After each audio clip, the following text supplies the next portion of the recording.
Well, thank you guys for being here. I know we've kind of got a super intimate group, so rather than waiting till the very end, if you have questions as it comes, feel free to raise your hand and we can always go slightly off topic if needed. My name is Dena Denman. I'm the Associate Director of the Customer Success Team at L2T Media. L2T Media is a digital marketing agency exclusive to the automotive industry. So we've got a lot of really good insights on certain targeting tactics and strategies that work for dealers. So today I'm talking to you a little bit about why audience-first marketing is a good strategy. And I want to start out with a story for you guys. So as you know, as targeting and audience targeting gets better and better, ads get more and more relevant. And I always like to share or talk about the ads that are so relevant that they're creepy. And I have an example. I actually have a friend of mine who was, for a while, she wanted to get engaged with her boyfriend at the time. And she was trying to send him signals and couldn't quite figure out how to do it. So she had this idea that if she went on his phone and on his computer and started looking for engagement rings, that then he would start being served ads for engagement rings. Well, sure enough, it worked. And he started getting served ads for engagement rings. A couple weeks later, they're having dinner and he goes, you know, what kind of ring would you want if we were to get engaged? And she called me and she's like, all this crazy stalker targeting is so cool, it just worked. So I'm sure everybody has some kind of crazy story where something was so targeted that it was creepy, like you were just talking about something with your friend and then you saw an ad, or you were browsing for something and next thing you know, something so relevant hit you. So that's a little bit about what this presentation about is, how to use some of that creepy and cool targeting to help you sell more cars. So first we'll go into a little bit about how to use audience data. What is audience data? How do you define it? We'll talk a little bit about some audience strategies that work. I'll share with you some case studies of work that L2T has done with some of our dealers that have been successful. We'll talk about some key takeaways, and then we'll open it up for Q&A, but as I mentioned, feel free to interject. So as you guys know, the window of someone buying a car is shortening. It used to be a longer research process. It's shortening to 60 to 90 days. However, there's even a shorter window where you can intercept the person in that process of deciding which car they're going to buy. It's now just about 2 weeks or less that they're doing that research and deciding which car to buy. So that means that your targeting has to be so precise so that you hit them in that 2-week window and have an opportunity to influence them in their decision.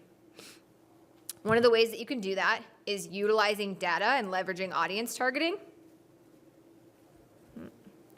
So the first, what I wanted to do is define for you guys what first-party data and what third-party data is.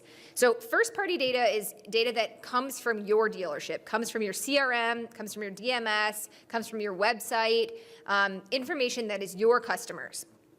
Third-party data is acquired from outside sources, and it's based on consumers' behavior. So it's things that they're doing, their online behaviors, their offline behaviors. Companies like Polk, Orica, Lookalikes, Google, they all have a lot of third-party data.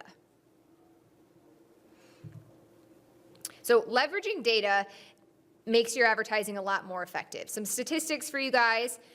You can actually improve ad spend by using multiple data sources like DMS, Polk, and Remarketing. Improve your ROI of the ad spend 30 to 1. It makes perfect sense when you really think about it. What this is ultimately saying is the more targeted your message is, the more return you're going to have on that advertising. It makes perfect sense. Putting a billboard up on the highway, you're trying to just influence anybody that might be interested. Putting an extremely targeted ad that has the vehicle that somebody looked at on your website 30 minutes ago is very relevant to that customer.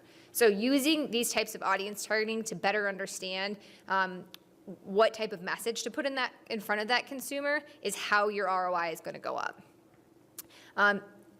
Couple more stats for you guys. It decreases the acquisition cost and improves efficiency of spend by implementing a personalized message. Again, makes a lot of sense. And 78% of consumers say relevant content increases their purchase intent. I don't know about you, but I have a lot of awareness of advertising because I work in the advertising space. So when I'm browsing the web, when I'm browsing Facebook, when ads hit me that are relevant to what I'm looking for or something that I'm in market for, I kind of appreciate them. As a young mom of a young kid, when I'm in need for something for my kid, and I'm doing a little research on it, and then I see ads that are relevant to that, I appreciate them because I think, okay, you're reminding me I need this. You're right. I'm going to click on it. Maybe I'm going to buy it.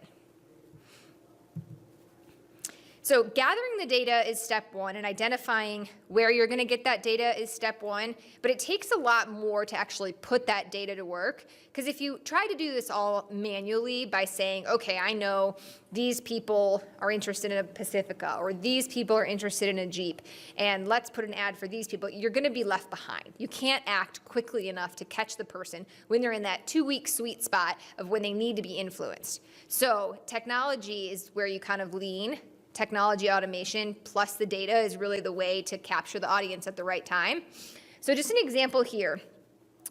Using inventory data to actually use the vehicles that you have in stock on your dealership, paired with incentives that are relevant at the current time of the month, and using those to make customized ad units on multiple different sources is the best way to capture people in that 2-week window where they're ready to make an influence decision.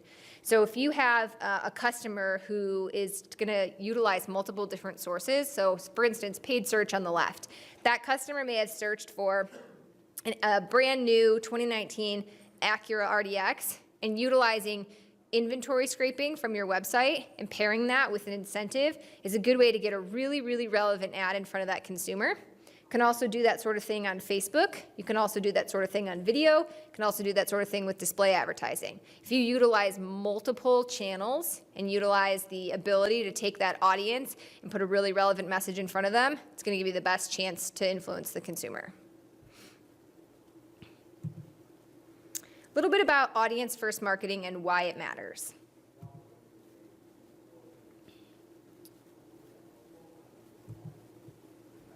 A little slow.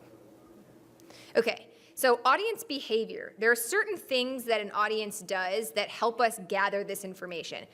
For one, the browsing habits, for example, of where these shoppers are on what different websites they're on, helps influence how we know what category they're in or how to influence them. Shopper signals, these signals help spot shoppers' behavior that might indicate intent to purchase. So maybe they've been looking at a lot of different VDPs. Maybe they've been looking at SUVs on cars.com and Car Gurus and your website. Those would be shopper signals that show that they're in market. Site engagement is a bit of a more dramatic or easy one, but this would be visitors going to your website and taking some kind of action, engaging with your site, maybe filling out a form submission, maybe going to the directions page on your website. And then last would be loyalty. This is audiences that repeat purchases or someone that's recently been in your service department. And all of these different audience behaviors capture people in different parts of the buying cycle, but understanding how we get that information and then using it to target is the key to kind of audience targeting. Okay, a couple audience marketing do's, things you want to do. You want to leverage the same target audience across channels. So the example I showed a couple slides ago with the PPC ad, the display ad, the video ad, all of those had the same message, and we were targeting the same person with that message. That's what you want to be doing. You don't want to be guessing, we're going to hit this person with a display ad with this message, this person with a pay-per-click ad. You want to have synergy. Use the most relevant channel to ensure your ads are in front of the car shoppers at the right point of their journey. Capture an audience attention with the right message that moves them to take action. What do customers care about mostly? Price and inventory. That's one thing that really hasn't changed in advertising for a very long time. Go back 15 years in advertising, primarily on the newspaper, it was the same thing, price and inventory. How do we tell the consumer, we have the vehicle inventory you want for the price that you want? Not much has changed in that element. It's just how we deliver that to the consumer. Making sure that we're telling them we have the vehicle you're looking for the price that you're looking for, and showing that type of transparency is what the consumer wants. All right, let's dig in a little bit more to third-party data. So as a reminder, third-party data tracks audience behavior. It's not data from your CRM, it's not data from your website, it's data from a third party.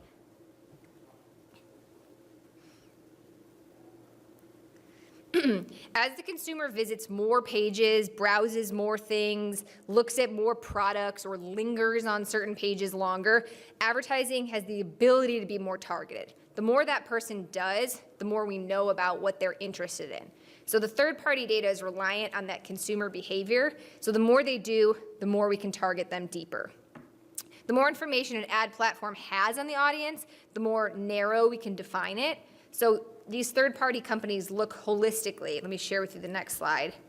At a consumer to be able to determine where they are in the buying cycle or what they're interested in. So these third-party data companies, they can connect a consumer using their mobile devices, their email address, their home and their home address, relationships with large publishers such as Facebook and Twitter and Google as well, and cookie tracking. So as a consumer, all of these things are like a web of what you do online and offline. Well, these third-party data companies put it all together to be able to understand what you're interested in. You may purchase something at for example, you might be purchasing a lot of parts for your car because you're having problems with it. You might be doing all these purchases, and that's going to be something that would be captured in a transaction, and that transaction information from your credit card goes back to that third-party provider. Well, then, say 6 months fast forward, now all of a sudden you're doing some browsing for a vehicle by looking at websites, and you're also posting on Facebook saying that you might need a new car soon. All those things together are a further indicator that you're probably going to need a new car soon, and it puts you lower into that funnel and makes it easier to target you as a consumer that's interested in purchasing a car soon. So all of those, that messy web of all the different things you do, these third-party providers can connect the dots on that and give that information to providers like L2T who can then use it and leverage it to target your ads. An example of first-party data, which is really a very valuable data source that a lot of dealers aren't quite sure how to tap into. You can use your customers' information that would live in your CRM and DMS, and you can take that information out and utilize it for custom audience targeting on either Facebook or Google. So this is kind of similar to what a lot of dealers do with direct mail. You take the addresses from your database and you aggregate them, and then you send them a piece of mail. They get that mail, you hope that they're interested and come in. You do the same type of thing using a digital form for like a third of the price, and you can take CRM and DMS data, you can take their email addresses and their phone numbers, you can match them to audiences on either Facebook or Google, thank you, and then you can target them specifically with a message that's relevant. So a fun example of a way that we used first-party data at L2T is a dealership noticed that they were getting it was a luxury dealer, a lot of people scheduling service appointments, but a lot of people not showing up for service appointments. So what they did is they decided that they were going to push a feed to L2T every 2 weeks of anybody that missed their service appointment. We would upload that list to Facebook and serve those people with an ad that said, "Missed your service appointment? Reschedule now." Talk about a creepy ad. But they actually saw a 30% lift in people rescheduling their service appointment. So really easy way and inexpensive way to target customers that you know are in market for service. They already had a service appointment and they didn't show up for it. So rather than maybe letting them not reschedule or potentially losing out to a competitor that they may go to for convenience or whatever possible reason, use a really inexpensive, really targeted strategy to get them to come to their service appointment. Couple examples of how you can leverage the CRM data and tactics you can use. So you can actually you can slice and dice the data from your CRM or DMS in a lot of different ways. One way would be new and used car buyers and the date of purchase. So if you know that on average you sell a car to someone every 4 years, that might be you pull people who purchased from you 4 years ago and try to offer them the newest, latest, greatest truck. If they bought a truck before, offer them an ad for the newest, latest, greatest truck, try to get them to come trade in their truck, get a new one. Purchase value tiers, high, medium, and low. You can obviously pull people from your DMS based on the type of vehicle that they purchased or your CRM. Cash buyers, finance buyers, sales by model, high mileage vehicles, lease maturity. That's a big one. That's one that you guys are probably used to doing from a direct mail perspective or even an email marketing perspective. You know people have leases expiring in the next 60 to 90 days. Let's hit them, get them to bring their car back in and renew another lease. You could do that through digital as well. You can do it through Facebook targeting. You can hit those same people with a really relevant message. It could even be the vehicle that they, the model that they had leased, or it could be a more generic, renew your lease now. You could target these people a lot of different ways through a lot of different platforms, but Facebook is one of the ones that makes it pretty easy to do this sort of thing. One way that a lot of you are probably utilizing first-party data that you may not be thinking of is remarketing. So remarketing is first-party data because it's people that have already been to your website, and it's your data, it's your information. You can't put a remarketing cookie on your competitor's website. You can only put a remarketing cookie on your website. So the people that visit that go into the history of your website, and then you can retarget them with a relevant message. So this is an example of first-party data and targeting that you guys are probably more familiar with, that you're already doing, remarketing. One way that can be elevated just a little bit is RLSA, which is remarketing list for search ads. So this is very similar to the remarketing that you're probably used to from a display perspective, but what this does is remarket using search ads. So if I've been on your website before, maybe I've been on your website 2, 3, 4 times looking at your inventory. I leave, I go do a search later. That person who's been on your website 2, 3, or 4 times might be more valuable to you than someone who's never been on your website. So you can actually adjust the bidding and targeting of your pay-per-click ad to say this customer is more valuable. We are willing to pay more to show up in that second or first spot so that we get them back to our website because we know that they're already very interested in our vehicles. Again, that's an example of using first-party data. You know because they've already been on your website, that's your data. An example of what we call a hybrid data, it's looking at first-party data but also using third-party data, is what's called lookalike audiences. It takes your existing customers from either your website, so remarketing, or your database, like your CRM and your DMS, and it takes those people and finds people that look similar. They call it the lookalike audience. It's a way to cast the net a little bit wider. So let's say you're doing a really good job with your first-party data, and you find that you get a lot of repeat customers, but what you want to do is go cast the net a little bit wider and bring in new potential customers that maybe don't know of your dealership. This is a great way to do that. It takes a look at your remarketing list, your current customers, finds people that have profiles that are similar to that, either on Facebook or on Google, and allows you to target those people with those similarities that you know have some relevance. All right, let's talk a little bit about some first-party strategies, first and third-party strategies that work. So we talked before about how you can use the information and how you get the information. And I mentioned the piece of technology and needing to use technology to kind of make it full circle. Well, here's an example here of using first-party data. So the audience is going to be from your dealership's website. So a remarketing audience would be an example. And then using the inventory on your website, pairing that with a message that's extremely relevant. The only reason you know the message is extremely relevant is because you're using the first-party data. So for example, I've been on your website looking at Ford F-150s. I've been there 2, 3, 4 times. I then go do a Google search for Ford F-150 Dallas. Your dealership comes up with a paid search ad for an F-150, maybe one that I've already been looking at, with a price point and an incentive in there. I click on it, I go straight to the VDP page. That is going to result in increased sales for your dealership because there's a direct correlation between increased VDP views and sales.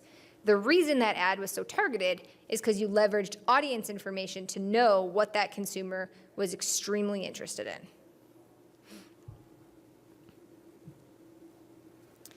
Same exact concept here, but now using third-party data, you can understand what that consumer is or what they're doing in the journey because of information that you can utilize from these third-party providers. So same type of concept, but maybe they've never been on your website. Maybe they live in your market and you've never interacted with them from your CRM, your DMS, they've never been a customer before. Using third-party data allows you to have that same relevance, but by using information that you don't already know about that customer. You're allowed to then tap into that data to make your ads just as relevant to that consumer.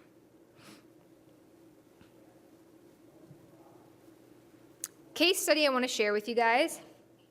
We have a 2-rooftop dealership group based out of Chicagoland, and they were really struggling with used car sales. They wanted a strategy to target shoppers that were looking at their used car inventory, and they wanted to stop using so many third-party providers. So they shifted money from third-party listing sites like AutoTrader, Cars.com, and actually utilized the VDP Connect solution with L2T, which is what I just mentioned before, where you're connecting the actual vehicles consumers looked at with pricing directly to what they're searching. And they did that in multiple channels. They did it in paid search, so pay-per-click, and paid social, so Facebook advertising. And the tactic was really a vehicle-specific campaign, so based on exactly the used car that they looked at on your website. And we utilized remarketing for both of those, as well as using Oracle in-market audiences. So we were capturing people who had looked at those vehicles on your website, remarketing to them, and then we also used some Oracle targeting to know people that maybe we could cast the net a little bit wider who hadn't looked specifically at your website, but maybe they had been looking at used cars on AutoTrader. Maybe they had been showing signs that they were in market for a used car. They actually increased used car sales by 11%. And one of the things that's really scary for dealers often is they don't want to be doing AutoTrader, Cars.com, Car Gurus, but they're afraid to stop doing them. So utilizing, and a lot of people know that getting the customer to your website through paid search is more valuable, but there haven't always been solutions that are so inventory based like those third-party aggregators, but now there are. So we've had a lot of dealers actually completely cut off doing AutoTrader and Cars.com and switch to a more VIN level solution and seen really good success with it. I think it depends on your market and a lot of specific things to your dealership. In some markets, Cars.com is really big. In some, it's not. In some markets, AutoTrader is really big. In some, it's not. In some markets, you don't need to do 2 of those because they're going to have the same consumers on them. So I think it's a decision that you need to make with your dealership and with your provider, but being able to shift dollars from some of those third-party aggregators to your paid search campaigns or your paid social campaigns that are going to drive people to your website with that same vehicle-specific solution is a great way to be able to save money and get more relevant ads. First-party data plus the message is going to increase service appointments. So these are just kind of some examples of how you can think through how you can use this information. So using the first-party data, this is kind of like the example that I mentioned before, where the consumers, the dealership was actually pulling the missed service appointments, but this is taking it one step back, and instead of missed service appointments, it's people that maybe are due for service appointments, or people who, we have a BMW dealership in Chicagoland that every time someone purchases a car, they automatically go in a feed that comes to us, and they call it the customer loyalty feed. And the purpose of our Facebook campaign is just to continuously hit that consumer over the head so they always come back to service their vehicle with them. They know a lot of times people are going to go to a dealership closer to them, or sometimes even to a not an actual certified dealership. So their purpose of doing that was just to continuously say, come back to us for your service. It's a very cost-effective way to have service retention be really high.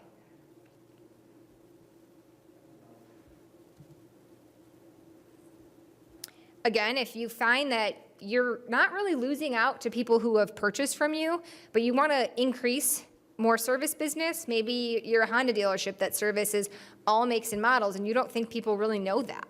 And that's a very still pretty big misconception, is that people don't understand that you can go to a Honda dealer if you don't drive a Honda and get an oil change or get your service needs. You don't necessarily have to go to an oil change shop like a Jiffy Lube. So doing a audience strategy using a third-party data And the same type of message, reminding them that they should come to you for a tire rotation, a service special, reminding them that it's because you're an authorized dealership and have a multi-point inspection that they should, and allowing them to schedule an appointment is a great way to increase service appointments using data. A couple takeaways.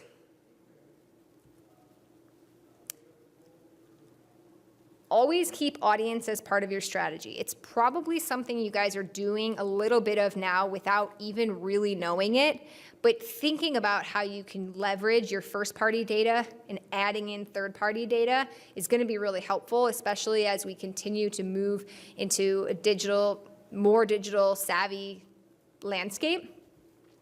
It's important to reach in-market shoppers. It's important to make sure your campaigns have an objective and an audience, and have a multi-channel plan with the same audience. So the audience that you're trying to capture, utilize multiple different strategies to hit that consumer. You guys have probably all seen that Google slide that they show you that the consumer journey has all those different touch points and so many of them are digital. Well, that consumer is going to interact with your advertising on Facebook and then on Google and then on Instagram and a lot of different platforms. It's good to have a consistent message that's targeting that same audience because it's going to increase the effectiveness.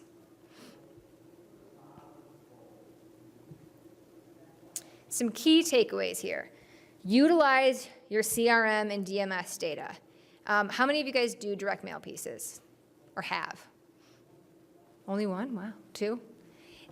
Direct mail is expensive, and a lot of times it's effective because you know you're targeting a consumer that's relevant, especially if you're doing it from your database. Leveraging that same database and that same information and implementing it with a digital strategy could cost you an eighth of what you pay for a direct mail piece. And you don't have to save up dollars to spend on a direct mail piece that you do quarterly. You can do it ongoing in a digital strategy for $2,000 a month and know that you're targeting those same people in a digital platform that they're very likely to engage with. And segment your traffic. You can segment your traffic based on what's relevant to that consumer. So as I mentioned before, you can slice it for service customers. You can slice it for people who have leases expiring. You can slice it for people who have purchased big trucks from you that you want to make sure that they come back and buy another big truck from you. Remarketing. Always create remarketing lists in Google and utilize RLSA, which again is remarketing list for search ads. Enhance those audiences by creating lookalike audiences. So taking a look at the people who have visited your website and finding people with similar makeups that you can extend your ad to. Use third-party data when available. Leverage Facebook and Google in-market audience that meets your goals. A lot of times dealers don't have direct access to these third-party data companies. So it's important to partner with a provider that allows you to leverage those third-party data points. There is some third-party data available to you just through Google, whoever you're using. Facebook used to provide it for free, and now they've started to change that. So it is important that you are working with a Facebook provider that understands how to leverage the data that's available. And make sure you have the right ad for the right person. So we talked about those creepy targeted ads. The creepy targeted ads work because they're relevant. So making sure that the ad is relevant to the person that is consuming it is going to increase the chances that they're going to interact with it. So that concludes my presentation. Does anyone have any questions? Yeah. Mm-hmm. Yep.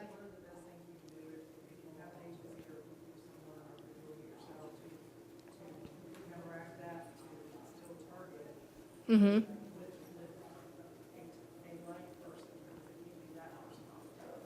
So the Facebook targeting, even without the third-party data, is still great. They have a lot of information on consumers that you can still leverage geographic targeting, you can still leverage interest targeting, demographic targeting, all of that's still available in Facebook because they have so much consumer information at their fingertips.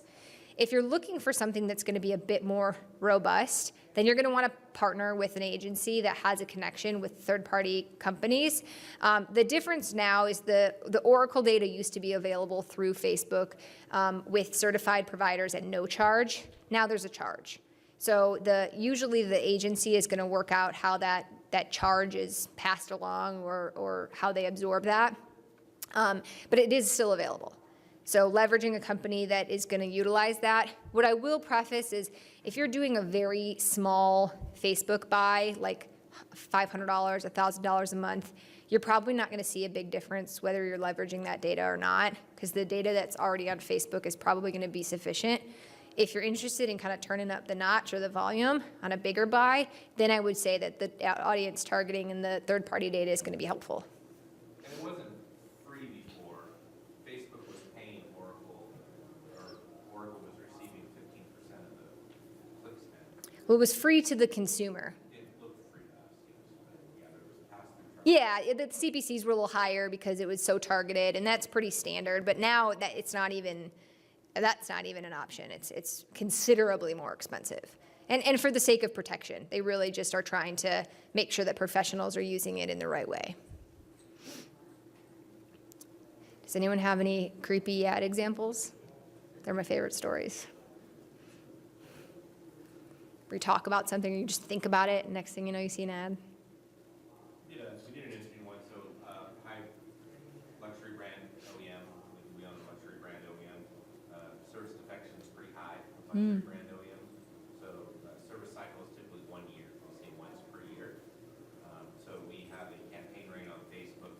Our CRM exports the data of anybody that has been in for a year for service, and we serve them up a $50 coupon on Facebook. So, we get offer type link out if you've seen those coupons. Yep. And you think, oh my gosh, we're giving away the customers $50. First of all, an oil and filter change is $129. So customers coming in for $129 oil change, they're giving us a $50 coupon. Our average upsell labor rate was 0.5 hours on every RO that came in.